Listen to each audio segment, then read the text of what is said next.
बच्चों, आज फिर हम आपको कल जो थ्योरम पढ़े थे, कल जो त्रिभुज का क्षेत्रफल निकालना निर्देशांक ज्यामिति में हम लोग सीखे थे, उसी का एप्लीकेशन हम कैसे, अगर त्रिभुज के तीनों शीर्ष का निर्देशांक दिया हुआ है तो कैसे हम उसका क्षेत्रफल निकालेंगे। तो कैसे निकालेंगे उसका, तो हम आपके पास सूत्र दे दिए हुए हैं। वह सूत्र होता है 1/2 x1 y2 minus y3 plus x2 y3 minus y1 plus x3 y1 minus y2। और हमें पूरा विश्वास है कि आप इस सूत्र को याद कर लिए होइएगा। अब सोचो इसमें कि त्रिभुज का क्षेत्रफल निकालने के लिए हम लोगों को, ये तो अंक है, इधर हम लोगों को जो चीज़ भी चाहिए वह हमारे प्रश्न में दिया हुआ है कि नहीं। अगर दिया हुआ तो सबसे पहले उसका सिलेक्शन कर लेंगे और जहाँ जहाँ x1 x2 x3 y2 y3 y3 y1 y1 y2 है उसके मान को रख देंगे तो क्या वह प्रश्न बनेगा कि नहीं बनेगा। तो इसलिए घबराने से नहीं होगा, आप उसका यूज़ करना सीखिए। तो यहाँ पे सबसे पहले है कि उसके सूत्र को हम लोग तैयार करें, इसके बाद हम फिगर दे दें, आसान रहेगा। ये फिगर दे दी, ए इसको मान ले इसका निर्देशांक, पहला प्रश्न बना रहे हैं। पहला का जवाब है 2 और 3, बी इसको मान लेंगे तो इसका निर्देशांक 1 0 हो जाएगा, और सी मान लेंगे तो 2 और -4, बोलो ऐसा लिख देंगे। अब इसके बाद हम लोग x1 यहाँ से मान लेंगे, x1 x2 x3 y1 y2 y3, आप कहीं से भी मान सकते हैं। तो यहाँ हम लोग पहले सवाल को बनाने के लिए पहले उसका चुनाव कर लेंगे तो आसान रहेगा, मिस नहीं कर पाएंगे आप किसी मान को। तो x1 बराबर कितना हो गया 2, x2 बराबर कितना हो गया -1, x3 बराबर हो गया 2, y1 बराबर 3, y2 बराबर 0 और y3 बराबर -4।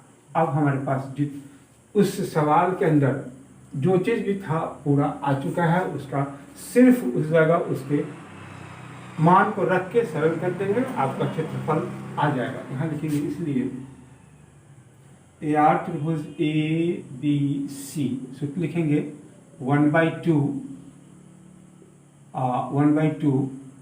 x1 y2 minus y3 plus x2 y3 minus y1 plus x3 y1 minus y2। अब मान रख देना है वहाँ पे, आपके पास मान है x1 का मान कितना है 2, y2 कितना है 0, माइनस y3 का मान कितना है -4, और इसको हम लोग इस ब्रैकेट से घेर दें, प्लस x2 कितना है यहाँ पे -1, इसके बाद y3 y1 -3 प्लस x3 का मान है 2, y1 का मान है 3, यहाँ हो गया 3 -0। अब इस मान को रख दिया, अब इसी को सरल कर देंगे तो हमारा प्रश्न बन जाएगा, क्षेत्रफल त्रिभुज का निकल जाएगा। तो ये 2 और ये ये 0 तो खत्म हो गया, ये प्लस कितना हो जाएगा 4, प्लस यहाँ पे ये माइनस तक रहने दें और इस दोनों को जोड़ेंगे तो यहाँ कितना हो जाएगा 7, प्लस 2 × 3, ये 0 खत्म हो गया यहाँ पे ऐसे। फिर यहाँ पे 1/2 8 प्लस 7 प्लस 6, तो 16 21, 21/2 वर्ग मात्रक। अब आप बताएं इसमें क्या समस्या है, आप करने की कोशिश करें, धीरे धीरे धीरे धीरे वो आपका फास्ट होता चला जाएगा। दूसरा प्रश्न है, उसमें भी शीर्षों का निर्देशांक दिया हुआ है और उसमें भी उसका त्रिभुज का क्षेत्रफल ज्ञात करना है। तो इसके लिए भी हम लोग एक फिगर ड्रॉ कर लें। ए कितना है, -5 -1, बी 3 -5, सी 5 2, और फिर इसके बाद x1 x2 x3 y1 y2 y3 का चुनाव कर लें। तो यहाँ हो जाएगा x1 बराबर -5, x2 बराबर 3 और x3 बराबर 5, y1 बराबर -1, y2 बराबर -5 और y3 बराबर 2। यह आ गया। जस्ट पहले वाले प्रश्न की तरह हम लोग भी यहाँ सिलेक्शन उसका चुनाव कर लिया। इसके बाद तब सूत्र लिखेंगे, या त्रिभुज ए बी सी बराबर half x1 y2 minus y3 plus x2 y3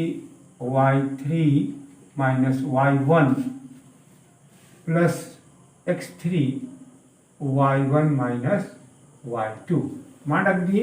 अब इसके मान को स्थिर से रखेंगे। x1 यहाँ पे कितना दिया हुआ है, -5 इंटू यहाँ आ गया y2 y3, तो यहाँ हो जाएगा -5 -2 y2 y3 प्लस x2 का मान कितना है 3, ब्रैकेट में दे देंगे तो y3 2 माइनस -1 और इस ब्रैकेट का उपयोग कर दें, प्लस x3 5, यहाँ पे हो गया 5, y1 -1 -5, तो यहाँ हो जाएगा -1 -5। अब इसको हम लोग सरल कर दें, -5 इंटू -7 प्लस यहाँ हो जाएगा 3 इंटू ये हो जाएगा 2 + 1 प्लस 5, यहाँ हो जाएगा -1 + 5 -1 + 5, ये इस प्रकार से आ गया। अब इसको हम लोग सरल करते हैं, फिर 1/2 35 प्लस 3 × 3 प्लस 5 यहाँ हो जाएगा 4, ये हो जाएगा 1/2 35 प्लस 9 प्लस 20, तो जोड़ेंगे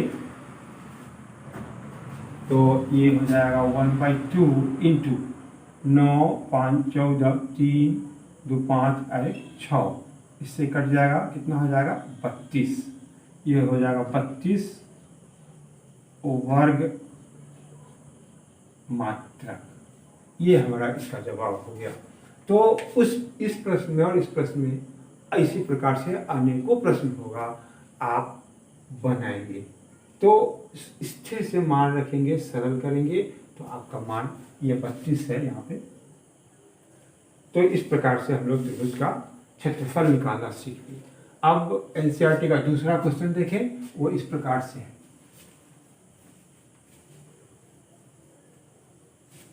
दूसरा क्वेश्चन है, देखें दूसरे प्रश्न में क्या कहता है, निम्नलिखित में से प्रत्येक में k का मान ज्ञात कीजिए ताकि तीनों बिंदु, सब देखिए 3 बिंदु यहाँ दिया हुआ है, 3 बिंदु का निर्देशांक दिया हुआ है जिसमें k आपके पास आ चुका है, k है, उसका मान, ऐसा मान आपको निकाल के वहाँ पे बताना है कि वह तीनों बिंदु त्रिभुज न बन के एक रेखीय हो, मतलब संरेखीय हो, कोलिनियर हो। तो इसके लिए कल हम एक सूत्र आपको बताए थे कि संरेखीय होने के लिए सूत्र होता है x1 y2 minus y3 plus x2 y3 minus y1 plus x3 y1 minus y2 बराबर 0। यह सूत्र हम कल आपको बताए थे, इसी का हम लोगों को उपयोग करना है। बस उसी में x1 x2 x3 y1 y2 y3 का चुनाव आपको करना है। तो हम लोग क्या करें कि सबसे पहले उसका चुनाव कर लें। तो यहाँ हो जाएगा, एक पहला प्रश्न है x1 बराबर 7 y1 बराबर -2 x2 बराबर 5 और x3 बराबर 3, y1 बराबर -2 y2 बराबर 1 और y3 बराबर k। अब चूंकि बिंदुएं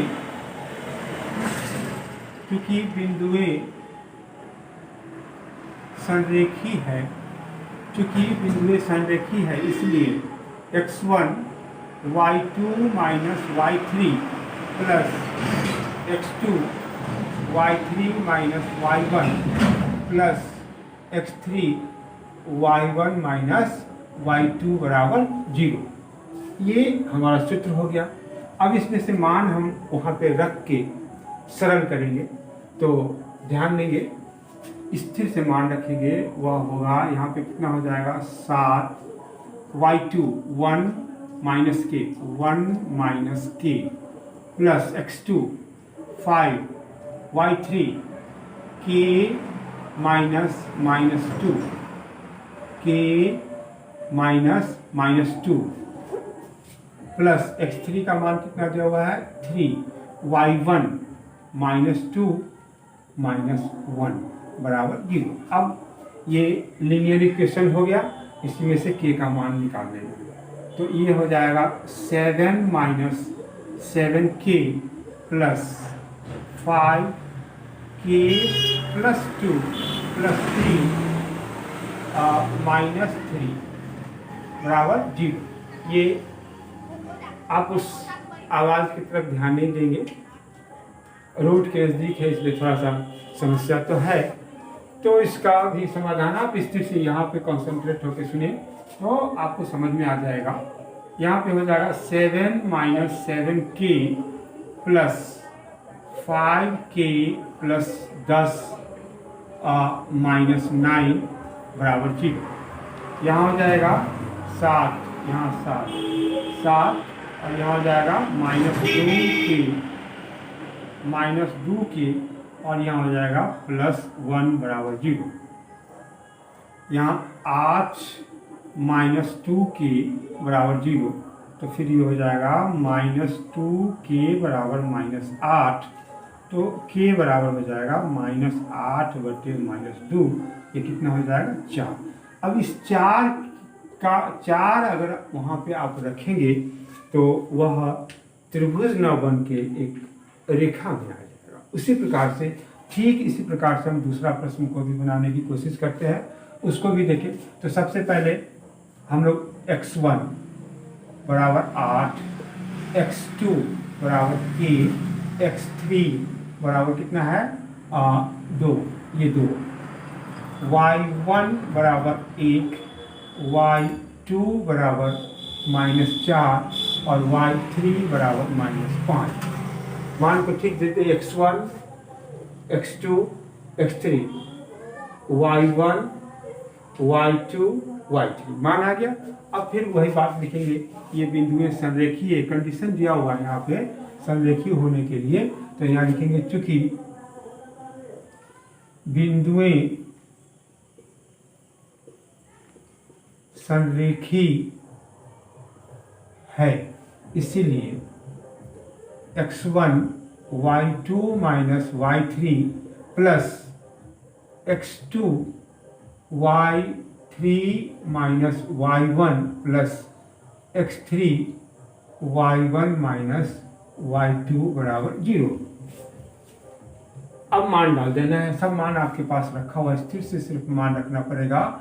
x1 का मान है यहाँ 8, y2 -4 और y3 -5 प्लस x2 का मान यहाँ पे है k, y3 -5 -1 प्लस x3 का मान कितना दिया हुआ है 2 और y1 -y2, तो ये हो जाएगा 1 -4, y2 का मान दिया हुआ है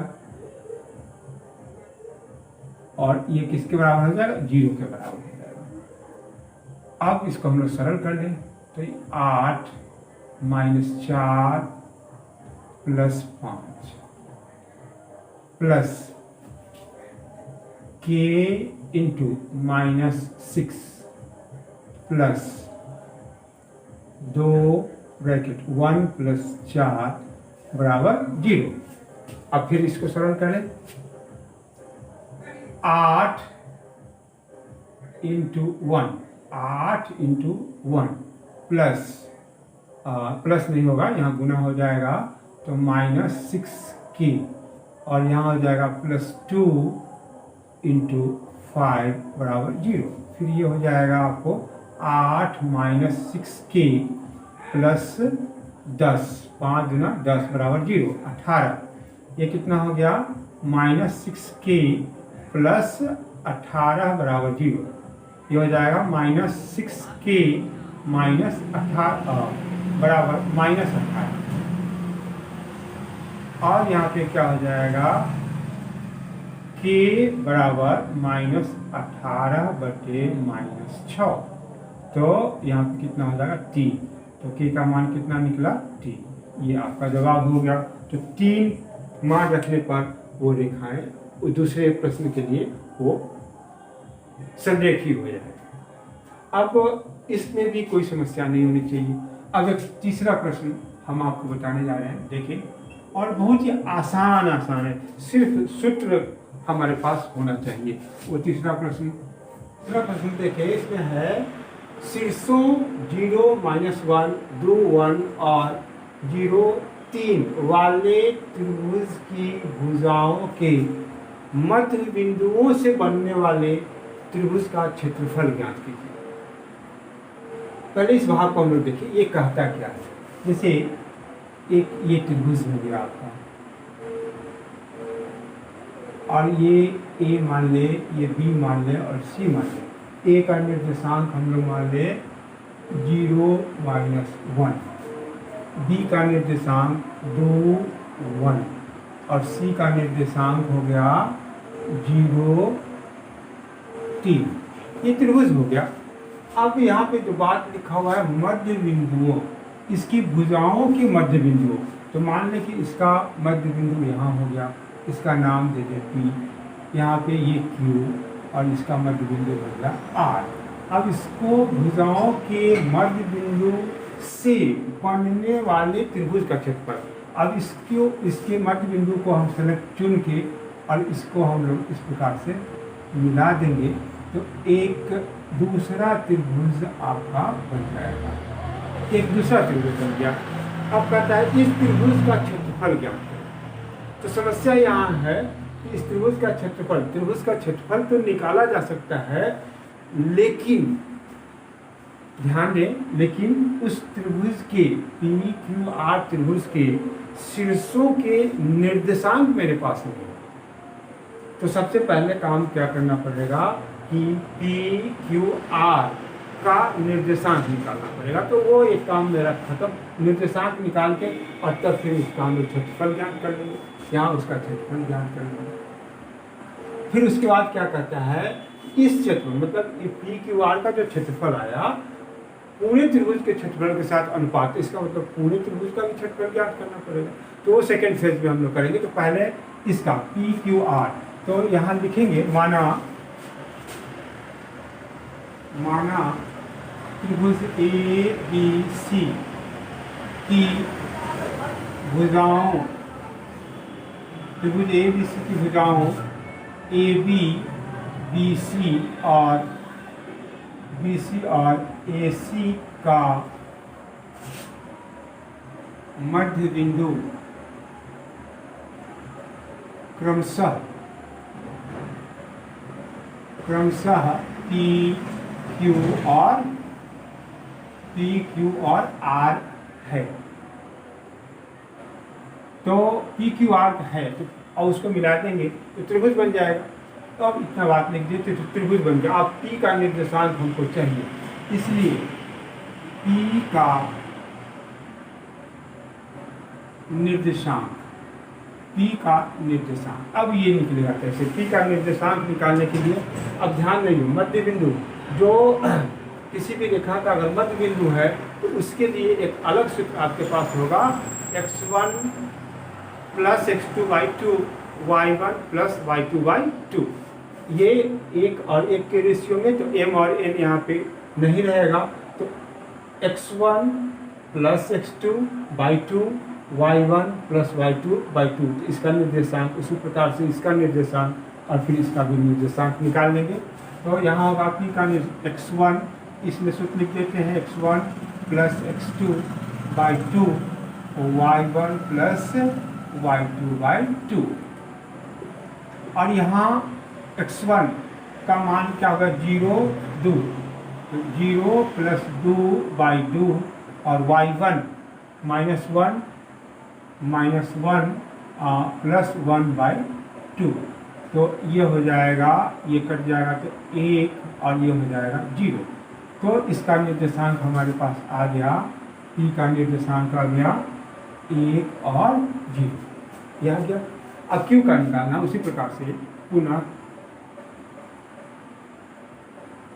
Q का निर्देशांक बराबर कितना हो जाएगा? सूत्र तो वही होगा x1 प्लस x2/2। तो यहाँ लिख दो x1 plus x2/2 y1 plus y2/2। यहाँ x1 ये हो जाएगा, x2 ये हो जाएगा, y1/2। तो ये हो जाएगा 2 प्लस 0/2, 2 प्लस 0/2 और यहाँ हो जाएगा 1 2 3/2। तो यह हो जाएगा 2/2 और यह हो जाएगा 4/2। तो ये हो जाएगा 1 और 2। तो इसका निर्देशांक हमारे पास आ गया 1 और 2। अब R का निर्देशांक निकालना है, तो R का निर्देशांक क्या होगा? x1 plus x2/2 y1 plus y2/2। यहाँ पे ये x1 ये x2 y1 y2, 0 प्लस 0/2 और ये हो जाएगा -1 प्लस 3/2। ये हो जाएगा 0 और ये हो जाएगा 2 और 1। तो फिर कितना हो जाएगा? 1, 2 और 0 और 1। ये आपका निर्देशांक आ गया। अब हम लोगों को तीनों त्रिभुज P Q R के तीनों शीर्ष का निर्देशांक मेरे पास आ चुका है। अब हम लोग उसका क्षेत्रफल निकालेंगे। तो ये तो समझ में आ चुका होगा, मध्य बिंदु है इसलिए मध्य बिंदु का उपयोग किए। यहाँ पे m और n के का नहीं उपयोग हुआ, वहाँ पे m और n अनुपात में विभाजित करने वाले के लिए वो सूत्र होता है, मध्य बिंदु के लिए अलग सूत्र होता है, बताया जा चुका है। तो यहाँ पे हम लोग इसका निर्देशांक हम बोर्ड पे लिख चुके हैं, ये आ गया। इसके बाद त्रिभुज P Q R का क्षेत्रफल निकालेंगे। तो इसके लिए त्रिभुज P Q R में पहले x1 x2 x3 ये ठीक रहता है। x1 बराबर 1, x2 बराबर 1 और x3 बराबर 0, y1 बराबर 0, y2 बराबर 2 और y3 बराबर 1। इसलिए AR त्रिभुज P Q R बराबर half x1 y2 minus y3 plus x2 y3 minus y1 plus x3 y1 minus y2। अब यहाँ मान डालेंगे हाफ x1, यहाँ कितना है 1 bracket 2 minus 1 plus y2 minus y3 का मान यहाँ डाल दिए, x2 1 और यहाँ y3 कितना है यहाँ पे 0 माइनस y3 यहाँ है, y3 का मान है 1 माइनस और y1 का मान है 0 प्लस x3 का मान कितना होगा 0 और फिर y1 y2 0 माइनस 1 और 2 ऐसा आ गया। ये मान हाफ 1 इंटू 1 प्लस ये 1 हो जाएगा, ये 0 हो जाएगा, तो ये कितना हो गया हाफ 1 प्लस 1, ये कितना हो गया 1/2 इंटू 2 कितना निकल गया 1 वर्ग मात्रक। ये एक आ गया इसका क्षेत्रफल। अब हम लोगों को उसका तो आ गया, तो यहाँ तक का काम हम कर चुके हैं। अब पूरे त्रिभुज का भी क्षेत्रफल निकालना होगा, तो यहाँ तक तो आप समझ चुके होंगे। अब पूरे के निकालने के लिए लिखेंगे त्रिभुज PABC में, त्रिभुज ABC में, यहाँ लिखेंगे त्रिभुज ABC में, त्रिभुज ABC में। तो x1 बराबर 0, x2 बराबर 2 और x3 बराबर 0, y1 बराबर -1, y2 बराबर 1 और y3 बराबर 3। इसलिए या त्रिभुज ABC बराबर 1/2 x1 y2 minus y3 plus x2 y3 minus y1 plus x2 y1 minus y2, ये आ गया। इसके बाद कितना हो जाएगा 1/2, मान डालना है, स्थिर से डालना है, ये 0 तो इसका अगर टोटल को 0 कर दिया, फिर भी मान डाल देंगे 1 माइनस 3 प्लस x2 ये 2, यहाँ हो जाएगा 3 माइनस -1 प्लस x2 नहीं, यहाँ पे होगा x3 का मान कितना दिया हुआ है 0, तो फिर ये 0, फिर वो भी 0 हो जाएगा, फिर भी मान डाल दें हम लोग -1 तो ये टोटल 0 हो जाएगा 1/2। यहाँ पे बचेगा कितना 2 इंटू 3 जोड़ 1 और फिर ये आपका 0 हो गया, तो फिर कितना होगा 1/2 2 4, ये कितना हो गया 1/2, ये 8 हो गया, तो फिर कितना हो जाएगा 4 वर्ग मात्रक, 4 वर्ग मात्रक। तो इसका पूरे का आ गया 4 और PQR का कितना हो गया 1। तो हम क्या करें, अनुपात निकालना है, इसलिए क्या यहाँ पे कहता है 7 अनुपात ज्ञात करें, तो क्या हो जाएगा दोनों त्रिभुजों के क्षेत्रफलों का अनुपात हो जाएगा 1:4। ये आपका जवाब होगा। अब आप हमको बताएं कि कौन सी बात इसमें नहीं है यहाँ पे थोड़ा सा ध्यान देना पड़ेगा। क्रिएटिव माइंड, सोचना तो पड़ेगा, आपको हर हाल में सोचना पड़ेगा कि कैसे हम उस प्रश्न को बनाएं। इसका हमारे पास ABC का तो निर्देशांक दिया हुआ था, PQR का नहीं था शीर्षों का निर्देशांक, तो हम निकालेंगे मध्य बिंदु से, हम उसका निर्देशांक निकालेंगे। इस प्रकार से आगे का जो प्रश्न होगा उसको हम आगे के वीडियो में देंगे, तो देखते रहिए।